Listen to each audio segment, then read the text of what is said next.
Now, we've been on a 2-week vacation, but we have lots to catch up on. And Marcus Browning brings us a breakdown of conference tournament in Birmingham 3 weeks ago.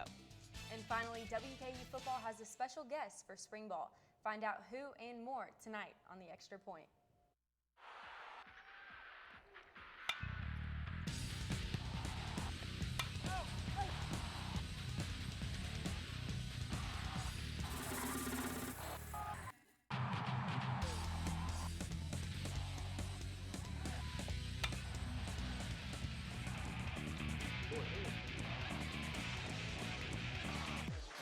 Extra Point. Welcome to tonight's edition of The Extra Point. I'm Temple Ricky. And I'm Drew Hurt. Temple, we have a lot to talk about, so let's get to it. Well, let's get started, Drew. Spring brings the transition from basketball to football, and one WKU athlete is doing just the same. WKU Sports announced Tuesday afternoon that junior forward Justin Johnson will participate with the football team, serving as tight end during spring practices. Johnson still remains an active member of the Hilltopper basketball team, but plans to work out with WKU football for the remainder of the spring. We reached out to WKU football for a comment from Coach Rick Stansberry on the matter, but WKU basketball had no further comment other than the press release from Tuesday. Two former WKU football players are returning to the Houch, but this time as NFL prospects. Stop 3 of 5 on the path to the NFL draft happened Monday for WKU seniors Taywan Taylor and Forrest Lamp. I just want to, be somewhere and be a contributor to a team and be a leader. You just want an opportunity, to be able to get on the team and be able to show the coaches, any coach, my abilities and show them what I'm capable of. Pro Day is opportunity number 3 for NFL prospects to showcase their skills. And for Taywan and Forrest, it was nice to be on Fikes Field one last time. Today was bittersweet, kind of like the last game down in Florida. It was the last time I'll ever be on this field with some of my linemen, Max and Diesel and those guys. So it was bittersweet, but it was fun. I was just glad to be out here. Well, I think it was good for us to be out here, and especially being back at home and BG and way more comfortable, like I said. It felt real good today. With the NFL draft impending, both players are working on showing scouts what they can do. For Lamp, that's being versatile. Just some feedback, and I'm going to have to play all 5 positions. With April 27th through the 29th just around the corner, the two stars are now focused on where they'll be on draft day. Hoping that I'll be in Philly, but if not, I'll be here, be in Louisville. So I'm looking forward to that most definitely. It's exciting. I think I'd rather stay at home, is what me and my agent have kind of been talking about. Until then, the two continue to work. Reporting for The Extra Point, I'm Will Puckett. Former toppers who were in similar positions as Taywan Taylor and Forrest Lamp back in the spring of 2016 include former basketball star and one-year offensive tackle George Fant, who was picked up by the Seahawks as a free agent. Other pro toppers include tight end Tyler Higbee, who went 4th round to the LA Rams, while Prince Charles Awara was taken in the 7th round by the 49ers. Last but not least, we moved to QB Brandon Doughty, who was drafted in the 7th round to the Miami Dolphins. Now, Doughty was signed to the Dolphins practice squad back in September of last year before signing a reserve contract this January of 2017. Mike Sanford took to the turf for the first time as WKU head football coach and hit the ground running. Okay, look, right hand, ready. Say go. Iron tight. Not bad.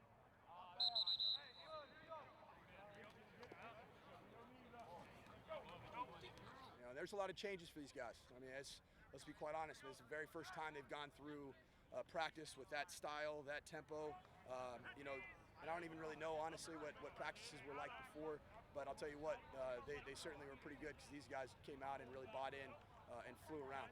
I knew we'd go fast tempo, but I was surprised how we could go fast tempo, but also under control. It wasn't chaotic or anything like that. We got the receivers, tight ends, everybody where they needed to be.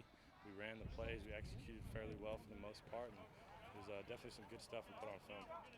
The challenge is going to be, what do we do in day 2? It's easy to have a ton of energy and enthusiasm. Everybody's anxieties running high on day 1, and now it's time to see how we respond in day 2. In terms of going through his progressions, I was very pleased with Mike's work today. He was, he was out there commanding an offense that he doesn't necessarily know in and out, but it appeared at times like he did know it in and out. I mean, I've been in the meeting room with Coach Sanford, Coach Adams, Coach Spurrier, trying to learn this offense as much as possible so I can go out there and speak their language to our guys and kind of relay it and help them if they don't know, try to compare it to last offense, stuff like that, just to get them going. It was a great day. It was great to be back on the grass, and it's an unbelievable environment to do it in with great weather. So we're all happy, and let's keep on moving on. It was a week full of storylines down in Birmingham for Conference USA basketball tournament. Extra Point reporter Marcus Browning gives us a look at what took place. Birmingham, the Iron City, known for the civil rights movement and barbecue. But here lately, for 1 week in March, basketball moves in, makes the town Conference USA headquarters. This year, WKU had 2 teams roll into the tournament, one coming in hot, the other, well, not. After having an up-and-down regular season, Rick Sansbury and his team hoped that they might find better fortune in Birmingham. You know, no longer do we have to be the best team for 30 games. It's a brand new season now. We just got to find a way to be the best team for 4 days. And before you get to 4 days, you got to find a way to be the best team for 1 day. The men's team came into the tournament with the 8 seed. Their opponent for game 1, the number 9 seed UTSA. Both teams came out in the first half shooting low percentages from the floor, but the Roadrunners entered the locker room with a 3-point advantage at halftime. Half number 2 went about the same, but the Hilltoppers tried to rally back behind junior Justin Johnson's 15 points and 16 rebounds, but UTSA maintained control and handed the Hilltoppers first-round exit. We knew coming in this game they were playing with a lot of confidence, probably came off their best win of the year there at home against Old Dominion. And, you know, they found ways to make plays when they had to make plays tonight. You know, and that's what you got to do this time of year. And they found ways to make a few more plays than we did down the stretch. They did a really good job of playing their own style and playing within themselves. And you could see that from when that diddle, they would take in bad shots. And we both teams played great defense. And offensively, I still think we got good looks. It's just someday it doesn't happen for us, you know. Up next was the Lady Tops, and opposite to the men's team, they came into Birmingham with the number 1 seed, meaning they get a first-round bye, pitting them against the Mean Green on day 2 of the tournament. The North Texas Ladies kept things close for most of the first half, even nodding the score up at 20 at one point in the second quarter. But thanks to an off-the-bench spark from sophomore Sydney Bopp, WKU closed out the first half of play with a 39-28 advantage. And although Michelle Clark-Hurd didn't want to admit it, her team cruised in the second 20 minutes of play to 78-51 final. I don't know about cruising, but we figured it out. Just really proud of our group, and you know, it's awesome when you have a chance to rest and watch. You know, the greatest thing about this team is I feel like that we've been in situations where they understand and know how to win on the road, and so I was really proud of them, and we just picked it up and went back to the things that we were doing. After securing their spot in the CUSA semifinals, the ladies made their way over from UAB's campus to Legacy Arena for day number 3 of the tourney. The semifinals presented a tougher challenge, playing a Louisiana Tech team that they only beat by single digits in Diddle Arena back in February. The Lady Texters pounced first in the game, opening play with a 6-0 lead. It didn't take long for a player who would have a career game for the Lady Toppers to get going. Sydney Bopp came off the bench and yet again showed her range from 3, scoring a career-high 18 points from behind the arch in the first half alone, which would end up being the game high for points scored. Halftime featured a 1-point ball game with WKU on top, but a third quarter that saw a Lady Topper 10-0 run went on to secure a 77-53 final score. First, is just proud of my team. To be able to have the opportunity to be in a position to be able to play for another championship is just a blessing in itself. And this team just every single day they just continue to keep surprising me. And while Sydney Bopp in particular surprised those in the crowd with her 3-point shooting, her teammates thought the contrary. Yeah, she played great today, and you know, I know she had it in her the whole time. Like, she does that to us at practice all the time, and I'm glad it's finally shown on the game court. With the win, it meant WKU was moving on. Baseball is back in town and continuing their set against top 25 teams. And the season ended for 2 lifelong Hilltoppers, but not the way they hoped. Listen, I realize that I'm not perfect, but it all really started to change because you judge me for having a problem. No one is going to know that I need help. I need help. I know that no one is going to judge me for having a problem. I realize that I'm not perfect, but it all really started to change because you listen.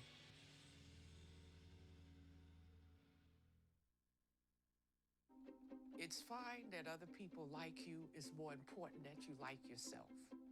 And I'm comfortable with every part of me. Meals on Wheel coming to my door as someone who's housebound assures me that I'm not forgotten. They care that I'm okay. My name is Asha Ida Bell.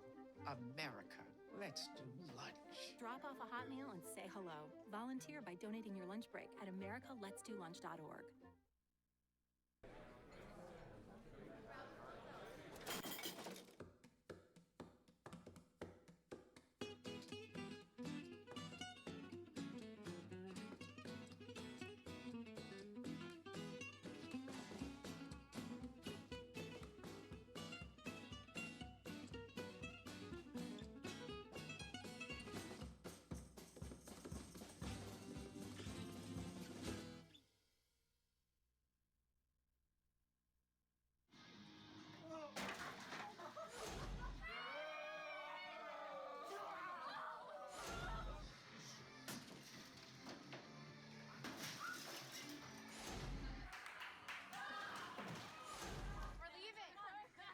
Most party fouls are pretty dumb.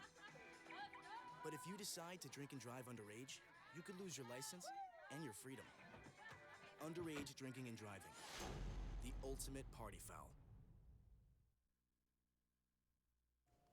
Michelle Clark-Hurd and her team made it past the semifinals. Reporter Marcus Browning tells us how they finished out in the conference tournament. The Lady Tops secure their spot in day number 4. Championship day here in Birmingham, and they get to play against a team that they beat by 26 at home in Diddle back in February. Now hold on, Marcus. Just because they won last time doesn't mean that they're going to win this time. You've got to remember what month it is, and in March, no game comes easy. The championship game was set, and a tough challenge it was. WKU was trying to pick up its 11th conference tournament championship, but Southern Miss helped to hinder that pursuit. The opening minutes didn't look too promising for the Golden Eagles, as WKU cruised out to a 20-point lead in the second quarter. The guard Brittany Dinkins spurred the Southern Miss offense to bring the game to single digits in the fourth quarter. But one can say too little too late. WKU's potent offense and solid defense led the Lady Toppers to a 67-56 final score, capturing the program's 11th conference tournament championship. You know, we tried different ways to defend them, and nothing mattered. Nothing mattered. And again, I think that's a true sign of a veteran team. Wow. I'm just so thankful just to be sitting here and have these amazing young ladies sitting next to me and the rest of them that are in the locker room. And I'm thankful for my AD back in the back, Todd, and Dr. Ransdale for giving me an opportunity 5 years ago. This is a special place to me, and every day I'm pushing them so they can have an opportunity to experience something like this. Like I said, it's overwhelming that we won, and it's also overwhelming that I was able to come out and play like that. We just put so much time and effort into this program, and to go out on top is just, it means the world to me. The Lady Top season wasn't over, but with the victory, WKU was able to leave Legacy Arena in Birmingham on top. Reporting for the Extra Point, I'm Marcus Brown. After clinching the Conference USA title down in Birmingham, Michelle Clark-Hurd and company returned to the hardwood to battle head-to-head with the Ohio State Buckeyes. In March, things can end one way or another. Either you win the championship or your season's over. After a 63-70 loss by the Hilltoppers to Ohio State, MCH and company waxed on the last 5 years MCH and her fifth-year seniors enjoyed. You know, this is a tough one. I was really proud of our group. The game plan was perfect. They executed what we asked them to do. The ball wasn't going to hold for us. And you had those nights. But the way we battled and the way we competed. I wouldn't trade it for the world, you know. Wasn't highly recruited when I came out of high school, but, you know, WKU was the perfect fit for me, and it all worked out. And, you know, I thank God that He brought me into Coach Hurd's life. And, you know, she just pushed me and made me into the player I am today. You know, when you're a head coach,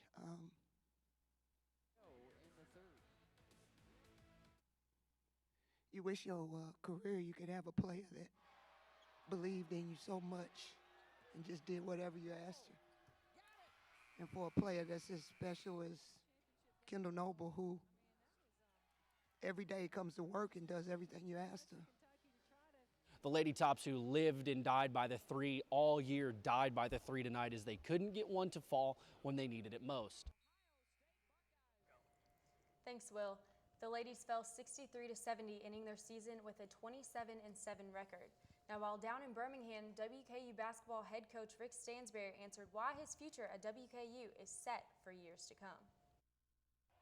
As with every sport, when the offseason comes, some coaches' names are thrown around the coaching carousel, and immediately following the Hilltoppers' exit in the Conference USA tournament, Rick Stansberry made sure any rumors were silenced. I can't help people throw mud against the wall, try to get it to stick. Remember, I've been in some of them leagues for a long time. There's a reason I came back to Western Kentucky. Even though Stansberry's team had an up and down year, WKU Athletic Director Todd Stewart was fine with the way things went because he too believes in WKU. Just that veteran steady hand has just been tremendous to have, leading us through this. And, he's the right guy for our program at the right time. And I just think our future is very, very bright.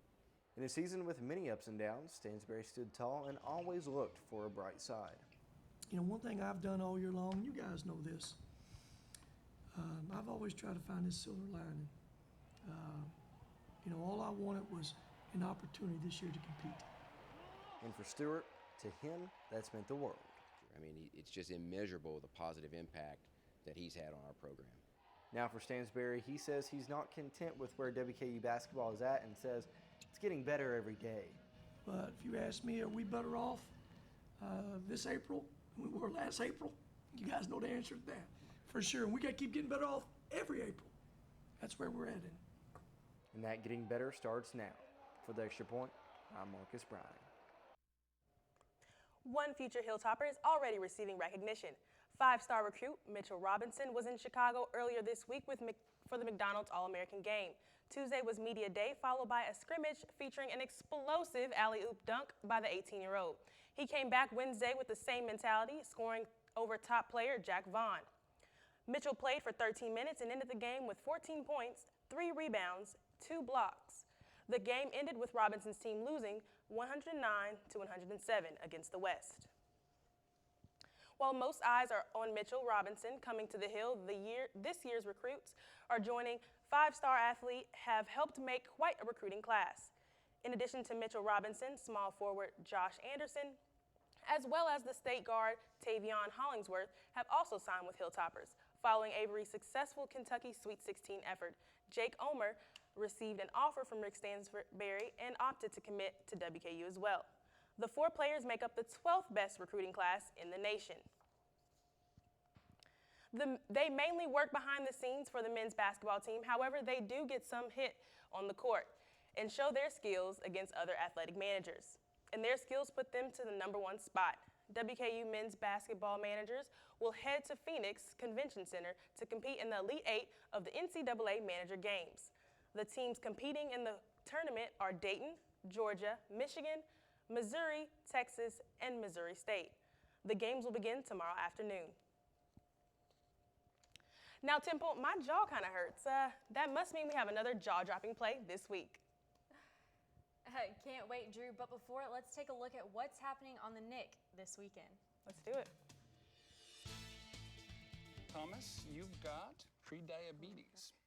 But with more exercise and a change in diet, it can be reversed. I've tried exercising. It just makes me hungry for bacon. I love bacon, too. And who really likes to exercise? Not me. Me neither. Nobody. So we're good? What? Oh, you still have pre-diabetes. Big time. We cannot be bystanders. We can stop to make sure someone is okay. We can warn someone when their drink isn't safe. And disrupt the situation. We can. Get someone the cab. Or walk them home safely. We can make campuses safer for our friends. Our roommates. Our classmates. Our fellow human beings. We cannot be bystanders. We can. Intervene. It's on us. All of us. Learn how and take the pledge at itsonus.org. You know what, guys? There's a lot of tree branches and dry brush over here. We should probably move the bonfire over there.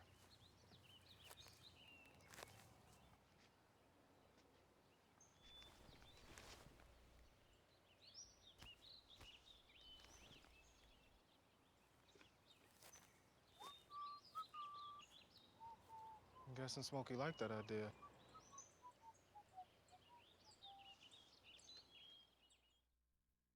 I adopted Bento in 2010 from a shelter. As it turns out, we have very similar personalities. And this cat makes me make art because he's always motivating me to take pictures of him, to draw pictures of him. He just is motivating artistically. It's just that simple. Well, he's my best friend, but a lot of people know him as Keyboard Cat.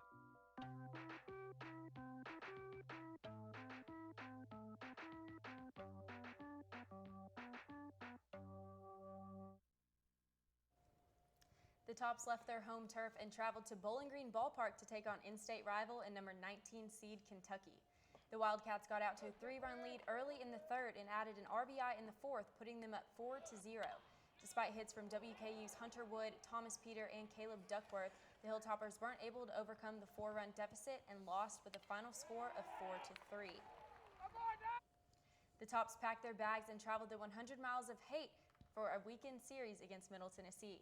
Game 1 ended in an easy 10-3 win for the Toppers, but Game 2 was a different story. The Tops fell to Middle Tennessee in extra innings with a score of 10-9.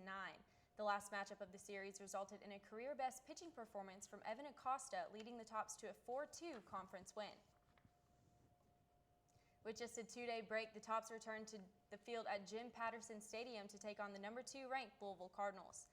A career-high 6 strikeouts by WKU's Jeff Kiyoko highlighted the night for the Tops. Kiyoko entered the game to relieve redshirt freshman and starting pitcher Caleb Bruner in the second frame. Kiyoko allowed 4 runs on 8 hits and totaled 79 pitches on the night. The Tops went on to lose 11-1 and will host Southern Miss this Friday for a 3-game Conference USA series. The WKU baseball team participated in the St. Baldrick's head shaving event earlier today. Head coach John Pulowski, assistant coach Rob Reinsettle, and pitcher Paul Kirkpatrick shaved their heads for cancer awareness. Coach Pulowski and Kirkpatrick have family members who are affected by cancer. On Saturday versus Southern Miss, members of the WKU baseball team and members from the community will join the hair head shaving in support of the fight against all cancer. Tune in next week as reporter Zach Lee gives us the full story. Up next, Hilltopper will face 25-ranked Southern Mississippi tomorrow. The Tops, now sitting with a 3-3 record in CUSA and a 9-17 overall, will look to respond from their loss on Tuesday. For SMU, they sit 5-1 in CUSA play, while their overall record is 21-5. The first pitch is set for 5 tomorrow at the Nick. WKU softball competed last weekend in a doubleheader against their Marshall Herd. The Lady Tops opened both games. Marshall immediately took control, which is no surprise. The Herd currently sits at the top of Conference USA with a total league score of 8-0, an overall record of 22-4. This weekend put Marshall over the top, making this their 14th straight win on the season. Whereas WKU is seated at the bottom of Conference USA with a performance of 3-4 and an overall record of 18 wins to another 18 losses. The season is not quite over yet. Last night, the women's softball team hosted Murray State in a non-conference matchup. Lady Tops are known for performing better at home, and last night they did not disappoint. Murray has a away game record of 25-9 overall and 3-4 record in the Ohio Valley Conference. WKU has now won 8 of the 10 matchups under the head coach Amy Tudor, after last night's final score of 1-0.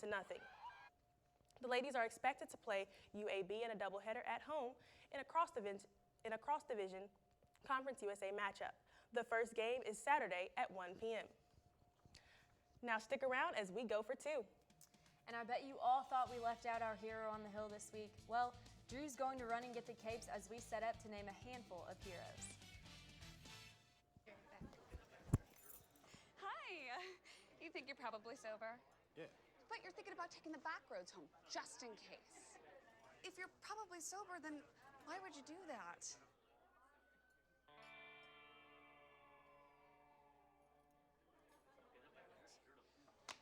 Good choice. Probably okay isn't okay. If you see a warning sign, stop and call a cab, a car, or a friend. That's a full glass of wine. I'll be chatting you later.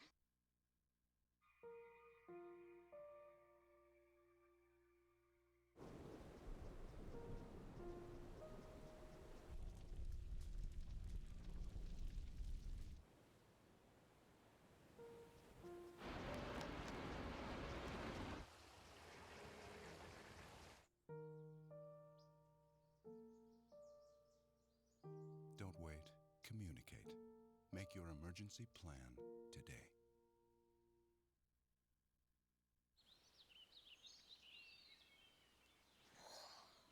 Oh, look, a redhead.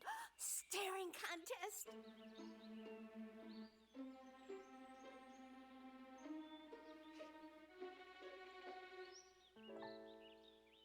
You still got it. I know. Come alive with the forest. The dad was cute. They were looking right at us. Visit discovertheforest.org to find a forest near you. This week's Hero on the Hill goes out to not one, not two, but 14 women along with their coaching staff. We are talking about the Lady Topper basketball team.